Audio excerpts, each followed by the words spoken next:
My name is Mauricio Valdez. I'm a composer and I'm a sound artist, and I'm in charge of the ambisonic room, or the multi-channel immersive sound that we have in HEKA Lab. And we're doing many lines of research in this place.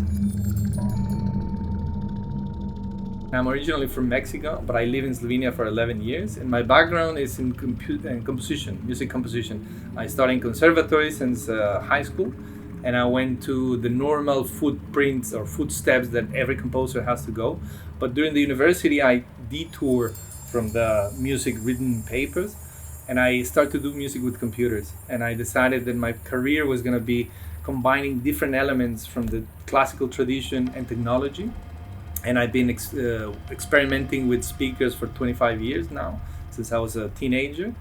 And it was always my dream to work in one place where the position of a sound is realistic, because I've been working with 30, 40 speaker instruments in my life in different places around the world.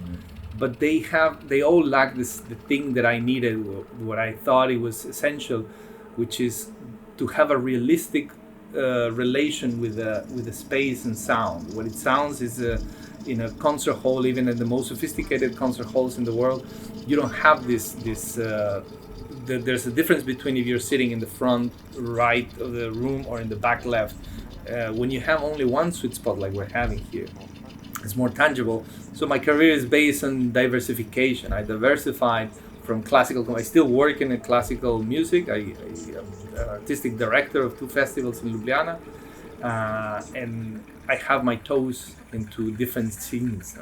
One is classical music, free improvisation, music technology, and of course ambisonic or immersive audio formats.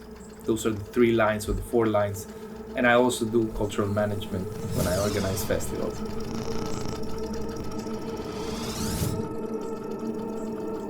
The studio is formed by 3 different layers of loudspeakers, so we call it an instrument of speakers.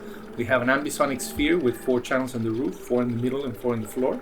We have a Dolby Atmos sound system, or monitoring sound system, which is 7.1.4. And we have an acousmonium, what we call, because we have a directional sound, we have bass transducer, and with different sizes of speakers. And all together they create an instrument of speakers that we think is unique, and it allows you to express the sound in different forms. What you can do in this room, it depends on how do you conceive space and sound, and how can you position, when you position the sound in the space, within the space, you have a different layer, a new dimension of expression, because the sound, the controllable positioning of a sound in this room allows you to create different forms to relate to the musical discourse or the sound discourse. We usually limited to the stereo view of sound. We have left and right, and we also have, of course, pitch, intensity, and the conventional dimensions of sound. But when you add the positioning in the space, you open up a new line of expressivity and a new line of orchestration related to sound within the space.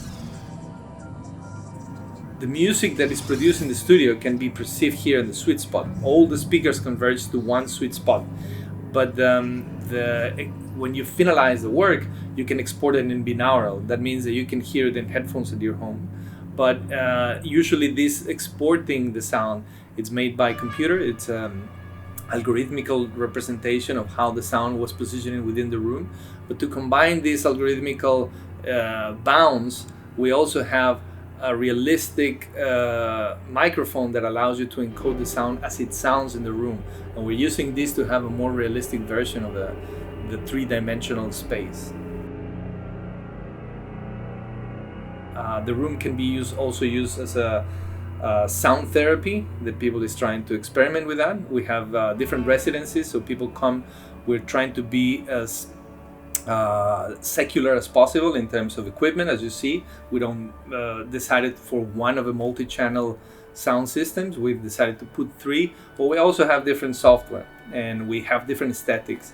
The space is open to anyone who has an idea how to use the space, and we're trying to develop technologies that fulfill their ideas. So what we're trying to bring with this kind of instrument and these technologies is to enhance the professional spectrum of young musicians. If you have the traditional education as I had, you're forced to have one profession, and that's very specific. And what we're trying to do is to open up a different ways that you can relate professionally.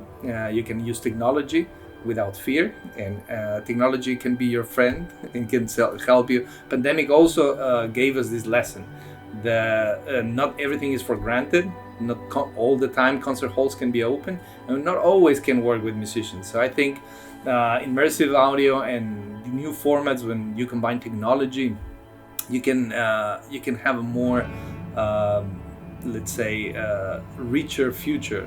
So we're encouraging people to come over to learn how to use. We have workshops regularly here, and we're also welcoming the proposals. If people want to have and test the space, you can just send a mail, book the studio, and we can give you some